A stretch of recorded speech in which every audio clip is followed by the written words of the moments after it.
اپنی will power کو blood کریں. کیسے؟ تھوڑا سا اپنے آپ کو فورس کریں ایک چیز کرنے کے لیے, زبردستی کرنے کے لیے. یہ کہنا کہ مجھے نماز کی موٹیویشن چاہیے, یہ سینٹینس ہی غلط ہے. اسلام موٹیویشن کا قائل نہیں ہے, اسلام جو ہے وہ ڈسپلن کا قائل ہے. موٹیویشن ورسز ڈسپلن کا بھی ٹاپک پڑھیں. Motivation is something else. Motivation جو ہے وہ کوکا کولا کی طرح ہے, وہ جو آپ اس کو ہلائیں گے ایک جھاگ پیدا ہوگی, اس کے بعد وہ سب بیٹھ جائے گا. اسلام ڈسپلن کا قائل ہے کہ اپنے آپ کو فورس کر کے ڈسپلن میں ایک چیز کرو. یہ کہنا کہ میرا دل ہی نہیں کرتا, یہ سینٹینس ہی غلط ہے, جو کہ ایک بہت عام سینٹینس ہے نا, کہ ہمارا دل ہی نہیں کرتا ہے نماز پڑھنے کا.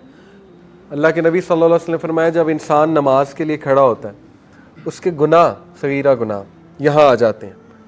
جب وہ رکوع میں جاتا ہے سارے نیچے گر جاتے ہیں, ٹھیک ہے, جھڑ جاتے ہیں. تو نماز گناہوں کو معاف کرنے والی جو ہے وہ ایک ایکٹیویٹی ہے, تو نماز جو ہے گناہوں کا کفارہ ہے. تو اس لیے نماز تو نہیں چھوٹنی چاہیے, no matter what sin you are involved in, نماز نہیں چھوٹنی چاہیے اور نماز کو اچھے سے پڑھنا چاہیے, ٹھیک ہے, کیونکہ وہ ایکٹیویٹی ہے جو انشاءاللہ گناہوں کا کفارہ بنے گی.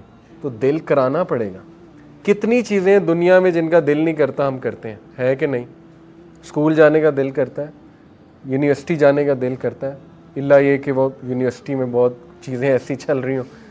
لیکن جاب کرنے کا کسی کا دل کرتا ہے, صبح اٹھ کے, کو پاگل ہے کہ صبح اٹھے اپنی نیند کو قربان کرے, 7 بجے تیار ہو, جاب کرنے جائے, وہاں پہ کارپوریٹ جاب کرے 9 سے 5, کہاں دل کرتا ہے؟ لیکن کرتے ہیں. کیوں کرتے ہیں پتہ ہے, ضروری ہے, ٹھیک ہے. تو یہ باتیں, یہ بھی کوگنیٹیو ڈسٹورشن ہے, اس طرح کہنا کہ میرا دل نہیں کرتا ہے یہ چیزیں کرنے کا, یا مجھ میں موٹیویشن نہیں ہے. موٹیویشن جو ہے وہ تبھی آئے گی نا جب ہم کام کرنا شروع کریں گے, تبھی تو وہ چیز بلڈ ہوگی, ٹھیک ہے. تو یہ سوچ اپنے اندر پیدا کریں کہ ول پاور کو میں نے اسٹرانگ کرنا ہے عمل کے ساتھ. اسلام عمل کا نام ہے, آپ گھبرائیں نہیں. دیکھیں گناہ سول کو ویک کرتے ہیں, ول پاور کو توڑتے ہیں, سیلف اسٹیم کو کم کرتے ہیں, کانفیڈنس کو کم کرتے ہیں, ٹھیک ہے. اب اس کو کاؤنٹر کیسے کرنا ہے؟ اوبویسلی کچھ ایسا لائف سٹائل اڈاپٹ کر کے, کچھ ایسی روٹین اڈاپٹ کر کے کہ اس میں آپ کی ول پاور بھی بلڈ ہو رہی ہے اور اسپرچول ریزروائر بھی بلڈ ہو رہا ہے. تو پہلی چیز ول پاور. قد افلح من تزکا وذکر اسم ربہ فصلی.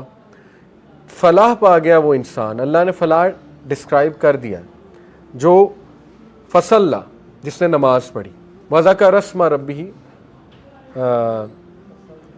فصلی. قد افلح من تزکا, سوری, جس نے تزکیہ کیا. نمبر 1 جس نے تزکیہ کیا, نمبر 2 جس نے ذکر کیا اور نماز قائم کی. یہ 3 چیزیں, ٹھیک ہے.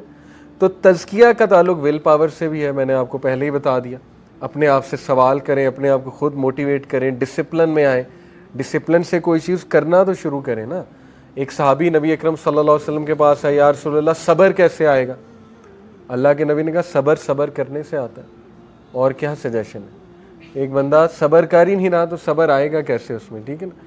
ایک بندہ اٹھ ہی نہیں رہا تو اس کو کون اٹھائے گا؟ ایک بندہ اپنے آپ کو اتنا موٹیویٹ نہیں کر سکتا. یہ میں آپ کے ساتھ ہو سکتا ہے ان باتوں کا تعلق نہ ہو, جنرلی بات کر رہا ہوں. کچھ لوگ بہت ڈی موٹیویٹ ہو جاتے ہیں, تو ان کو سمجھائیں کہ اپنے آپ کو تھوڑا سا تو پمپ کریں نا, اٹھائیں, ڈسپلن میں آئیں. تو یہ 2 چیزیں آپ یاد رکھیں, ٹھیک ہے. سمپل میتھس کا فارمولا, ول پاور کو گرو کریں, روحانیت کو گرو کریں. یہ ساری چیزیں ڈی موٹیویشن, کوگنیٹیو ڈسٹورشن کم ہوتی جائیں گی, کیونکہ روح مضبوط ہو رہی.